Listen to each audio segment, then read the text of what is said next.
Goeiedag aan julle almal. Ek is alweer hier in die konsistorie van NG Kerk Noord, in die kerkgebou, die leë kerkgebou, en ek mis vanmiddag die ware kerk van God, die kinders van die Here. En ek sou baie graag eerder vanmiddag in julle lewendige oë en gesigte wil kyk, as in hierdie koue oog van die kamera. Maar dit is wat die Here vir ons nou gee, en wat ons ook saam moet hanteer. Mag die Here steeds vir jou seën ook vandag, deur ons saam wees, en deur die woord wat hy vir elkeen van ons het. Kom ons raak 'n oomblik stil. Soos 'n blom na die son draai, soos riviere na die see loop, soos 'n boom na die hemel opreik, soos skape agter hulle herder aanloop, so rig ons hart op die Here. Amen. Ons tema vir die Pinkster is God in Grendeltyd. En jy sal sien, daar's 'n vraagteken agter die God. Asof almal nie seker is of God wel in hierdie Grendeltyd teenwoordig is. En dan die tema vir vandag spesifiek, die eerste Sondag van die Pinkster, sal dan wees geroep in Grendeltyd. En ons gaan saam lees uit die boek van Jeremia, Jeremia 1 vers 4 tot 10. Die woord van die Here het tot my gekom. Voordat ek jou in die moederskoot gevorm het, het ek jou geken. Voordat jy gebore is, het ek jou aan my gewy en jou as profeet vir die nasies aangestel. En dan Jeremia se reaksie: ag Here, my God, het ek geantwoord, ek kan nie goed praat nie, ek is te jonk. Toe sê die Here vir my: jy moenie sê jy is te jonk nie. Jy moet gaan na wie toe ek jou ook al stuur, en alles wat ek jou beveel om te sê, moet jy sê. Moenie vir hulle bang wees nie, want ek is by jou. Ek sal jou red. Dit is wat die Here gesê het. Hy het sy hand uitgesteek en my mond aangeraak, en vir my gesê, ek het nou my woorde in jou mond gelê. Kyk, ek stel jou vandag aan oor nasies, en oor koninkryke om af te breek en uit te roei, om te vernietig en plat te slaan, om te bou en te vestig. Ons lees tot sover saam.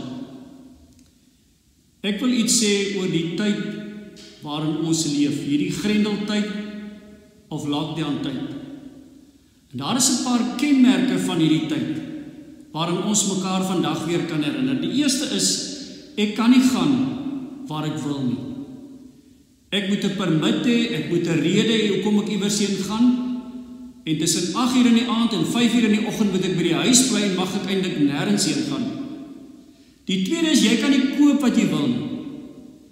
Die staat besluit en die regering besluit wat is beskikbaar en wat kan jy koop en wanneer kan jy dit koop. Die derde ding is, ons kan nie ons vriende en familie besoek soos wat ons graag wil nie.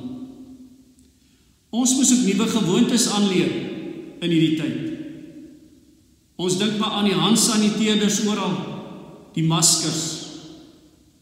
Ek het nou die dag in die dorp gestap en het die mense gesien met hulle maskers op, en dit het vir my 'n oomblik gelyk soos hierdie thriller fliek wat jy al gesien het, wat gaan oor hierdie globale virus of siekte wat die hele wêreld aantas. En ek het besef, die fliek het werklikheid geword. Daar's baie onsekerheid in hierdie tyd van inperking of van ingrendeling. Wanneer gaan ons weer skool toe? Wanneer kan ek weer werk toe gaan? Wanneer kan ek weer vir oupa en ouma in die aftreeoord gaan kuier? Ons wonder ook baie oor die toekoms na lockdown. Gaan ek weer dieselfde lewe hê as wat ek nou het, of gaan alles verander? Wat gaan die impak wees op my en my gesin, op my werk, op my pensioen? Ons vra hierdie vrae. Ek wil bietjie gaan kyk na Jeremia se tyd. Jeremia se tyd was ook 'n onseker tyd, 'n deurmekaar tyd, soos ons tyd sekerlik ook is. In daardie tyd is Juda, wat eintlik 'n klein en onbenullige landjie was, as hulle soos 'n sokkerbal rondgeskop tussen die politieke reëse van Assirië, Babylonië en Egipte. Assirië se ryk was aan die ondergang toe Jeremia begin optree. 100 jaar tevore het Assirië natuurlik die noordryk van Israel, die 10 stamme ryk, in ballingskap weggevoer, en in die tyd toe Jeremia begin optree, begin hulle wêreldryk uitmekaar val, en dit word oorgeneem deur die Babyloniërs, wat op die ou end ook vir Juda kom inneem en in ballingskap wegvoer. En dan is daar ook Egipte, hierdie ou keffende hondjie wat altyd in die agtergrond aan die haksteen byt, wat ook graag sy plek in Palestina wil kom vestig en sy mag en sy spiere wil kom wys. Jeremia speel dan ook af voor die tyd van die Babyloniese ballingskap en in die tyd van die ballingskap self. Ons dink maar aan die bekende Jeremia 29 waar hy 'n brief skryf aan die ballinge van hoe hulle ook vir hulle daar in die verland moet gedra en hoe hulle optrede ook dan in daardie tyd moet wees. Ons moet verstaan, die ballingskap was vir die volk van die Here, soos hierdie inperking, hierdie lockdown gewees wat ons nou beleef. 70 jaar daarvan. Hulle is uit hulle eie land weggeneem na 'n ander land waar hulle moes gaan woon, waar hulle eintlik as slawe gewerk het, waar hulle eintlik gevangenes was. Hulle kon nie gaan waar hulle wil nie, hulle kon nie werk waar hulle wil nie. Ander mense het oor hulle toekoms en wat hulle kon doen besluit. Hulle kon nie vriende en familie besoek soos wat hulle wou nie. Daar was sekerlik ook baie familie en vriende wat in Juda agtergebly het, duisende kilometers weg. Ek sal nie verbaas wees as hulle ook 'n aandklokreël gehad het, wat gesê het, tussen donker en son op, moet jy by die huis wees. Eugene Peterson sê die basis van ballingskap is om te wees waar jy nie wou wees nie. En op 'n manier in 'n situasie te wees wat jy nie self sou kies nie. Dit klink baie soos ons eie tyd. En natuurlik was dit vir die mense van Juda 'n verskriklike skok, hierdie ballingskap gewees.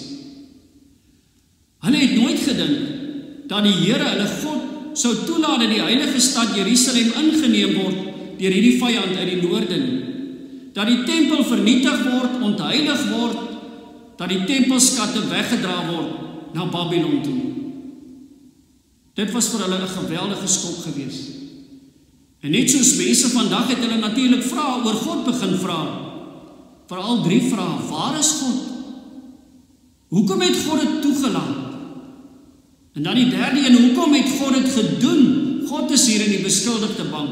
Hy het veroorsaak dat ons in ballingskap beland. Hy het veroorsaak dat die COVID-19 epidemie of pandemie op ons toesak. In hierdie tyd word Jeremia geroep deur die Here. Ons sien daar die 3 woorde. Die woord van die Here het tot Jeremia gekom. Die woord van die Here. En die Here sê vir hom 'n ongelooflike ding. Die Here sê: Jeremia, ek het jou nie vandag geroep nie. Ek het jou al geroep van voor jou geboorte af. Toe het ek jou al afgesonder, eenkant gesit vir my diens. Jy sien, dis ook waar vir jou en my. Die Here het jou geken en my geken lank voor ek en jou hom geken het. Die Here was met jou en my besig al lank voor ons met hom besig geraak en deur te begin bid en Bybel lees en ons hart en ons lewe vir hom te gee. Die Here ken ons ook al van voor ons geboorte af. En voordat ek dink die belangrikste ding is wat ek van myself weet of dat ek myself ken, dit is nie die belangrikste nie. Die belangrikste is dat God voor my geboorte al my geken het, van my geweet het, in drome vir my lewe gehad het. Jeremia se reaksie. Wat is dit op die ou end? 2 dinge. Die eerste: Here, ek is te jong. Iemand is op 20 as volwassene gereken in die Joodse kultuur van daardie tyd. Jeremia was dus waarskynlik jonger as dit, nog 'n tiener, en op daai ouderdom sien hy 'n kans om die profeet van die Here te wees, nie net in Juda nie, maar vir die nasies. Die opdrag het net te groot gelyk. Nou skryf Eugene Peterson so mooi om 'n profeet te wees het te doen met 2 oortuigings. Die eerste is, God is personal, He is alive and He is active. Die Here het 'n persoonlike verhouding met mense, hy lewe, hy is die lewende God, en hy is aktief, en hy is werksaam. Hy is nie 'n dooie afgod nie. En dan sê hy, daar is ook 'n tweede oortuiging van profeet wees, en dit is, wat nou aan die gang is in hierdie tyd in die wêreldse geskiedenis, is vir God van kritieke belang. What is going on right now in this world at this time in history is critical. Tweede verskoning wat Jeremia het, ek kan nie goed praat nie. Hy wil nie sê ek het 'n spraakgebrek of een of ander hakkel wat hy het nie. Nee. Eintlik sê Jeremia, hulle sal nie na my luister nie. Nou kan ek dink waaraan hy dalk gedink het, Here, jy weet mos van hom Gert. Hy en my pa was huisvriende gewees. Hoe gaan hy ooit na my luister as iemand wat die boodskap van die Here bring? Hy gaan my altyd sien as daai jong laaitjie wat hy van kindsbeen af ken. En Here, Tannie Sari het vir my gebabysit toe ek klein was. Sy het my doeke geruil. Sy gaan nooit glo dat ek 'n boodskapper van U kan wees. Here, wat van my vriende van die hoërskool, saam met wie ek kwaad gedoen het? Hoe gaan hulle ooit U woorde en U boodskap deur my hoor? Wat is ons verskoning? Here, ek ken nie genoeg Bybelverse nie.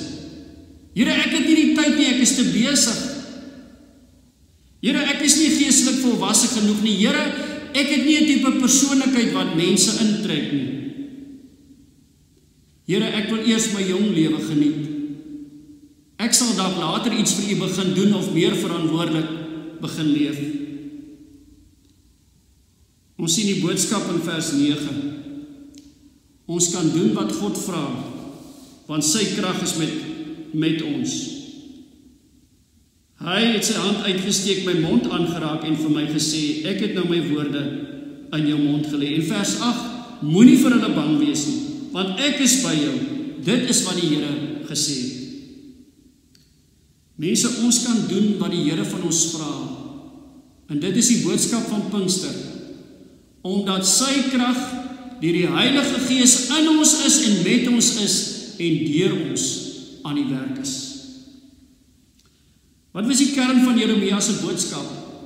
Ons lees dit daar in vers 10. Ek stel jou vandag aan oor nasies en oor koninkryke om af te breek en uit te roei, om te vernietig en plat te slaan, te bou en te vestig. Soos net na die woorde luister, klink dit of Jeremia 2 keer meer oor oordeel gaan praat as oor hoop en oor genade, en dit is presies wat dan gebeur. Want julle sien, die Here het eintlik geweet dat sy volk doof gaan bly, dat hulle nie gaan luister na die woorde wat hy deur Jeremia tot hulle spreek nie. Die Here het geweet dat sy volk nie gaan luister nie. Miskien vra jy vanmiddag, maar hoe is dit dan moontlik? Hoekom stuur die Here vir Jeremia dan teen hierdie teenstand en teen hierdie wederstrewigheid van die volk? Hoekom stuur die Here dan vir Jeremia om 'n boodskap te bring? Daai Gusiek sê so mooi, dit het daarmee te doen dat God nie wil hê dat sy volk 'n verskoning moet hê, dat hy hulle nie gewaarsku het nie en nie met hulle gepraat het nie.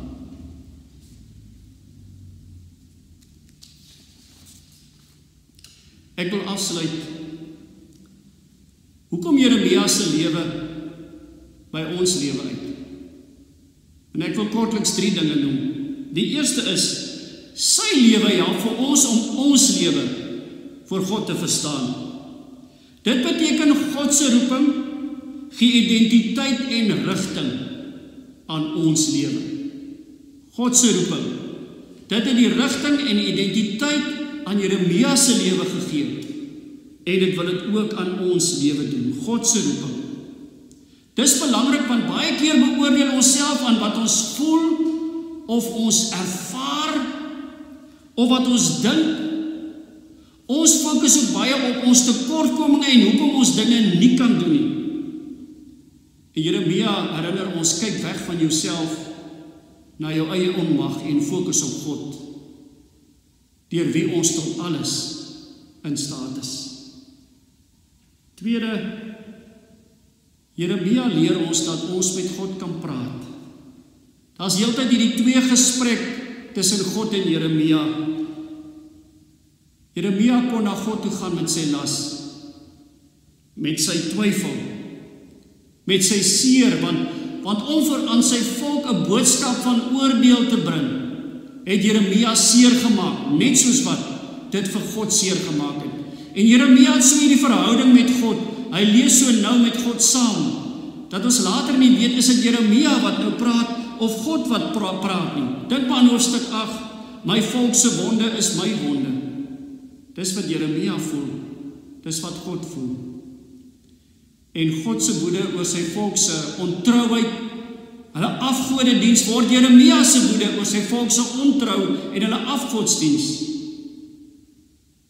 En God se hartseer oor die volk wat verlore gaan in ballingskap en wat daarin gestuur word ook Jeremia se hartseer oor die volk van hom wat deur hulle eie toedoen aan ballingskap beland. En God se belofte dat hy die volk eendag weer uit ballingskap gaan terugbring en 'n nuwe toekoms gaan gee, word ook Jeremia se hoop wat ook vir hom vashou in daardie moeilike tyd. In hoofstuk 8 lees ons Jeremia sê, ek is in die rou, ek is deur angs oorweldig. Mense, miskien is jy nou in die rou deur die omstandighede, deur angs oorweldig. Jy kan daarmee na God toe gaan. Jy kan met God praat. Jeremia leer ons dit.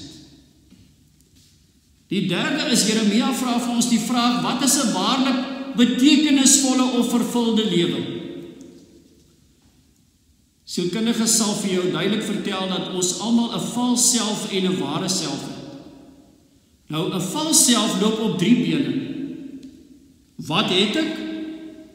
Wat doen ek? Met ander woorde, my prestasies, en die derde een, wat dink mense van my? As Jeremia hierin geoordeel moes word, het hy misluk. Hy skryf in hoofstuk 25, vir 23 jaar het ek gepreek en niemand het geluister nie. Hy preek op die ou end vir 40 jaar en min mense het geluister. Hulle het hom gegeesel, in 'n put gegooi, in die tronk gegooi, sy eie mense, sy eie familie, wou hom laat doodmaak en wou hom vermoor.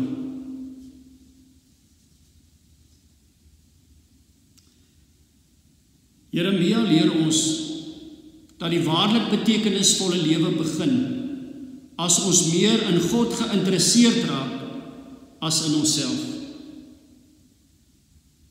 Jeremia, by hom is daar geen sweem van menslike prestasie nie.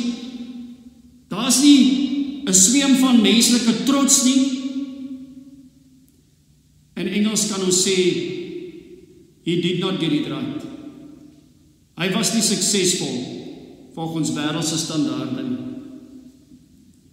En daarom herinner Jeremia vir ons, die waarlik betekenisvolle of vervulde lewe kan nie bereik word deur selfvervulling.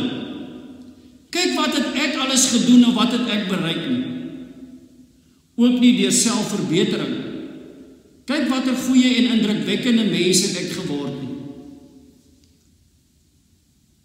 Die waarlik betekenisvolle lewe is nooit selfgerig en is nooit selfgedrewe nie, maar is Godgerig en God gedrewe. Eugene Peterson sê hierdie ding wat my soos 'n hamer slaan. We want to live the good life and not the God life. En hoe baie keer verwar ons nie the good life met the God life nie. Jeremia kies the God life, ondanks die prys, ondanks wat dit van hom vra. Ek wil afsluit. 'n man gaan eendag met sy 2 seuns visvang by 'n klein Amerikaanse seedorpie in die middel van die winter. In die middel van die winter staan hy en sy 2 seuns met hulle gehuurde visstokke daar op die strand. En 'n ou inwoner van daardie gebied, 'n ou visserman, kom daar verby en hy stap vriendelik nader en hy sê vir die pa: "Meneer, dis die verkeerste tyd van die jaar om hier te wil visvang. Niks byt hierdie tyd van die jaar nie. Julle moet in die somer terugkom, dan by die visse regtig." "Ek weet," het die pa geantwoord, "maar ons is nou hier." Die tyd waarin ons leef lyk nie na die beste of die gemaklikste of selfs die hoopvolste tyd om God te dien en mense te bedien. Maar ons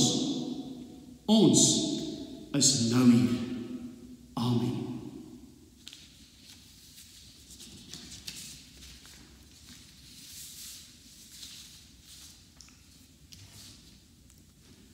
Ek wil graag die seën van die Here oor julle uitspreek. O Here, dink aan die beloftes en vervul dit in ons lewe.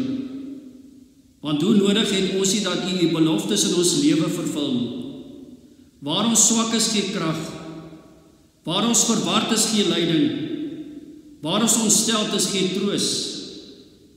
Waar ons dood hier in onsself is en in ons hart en siel is, bring nuwe lewe.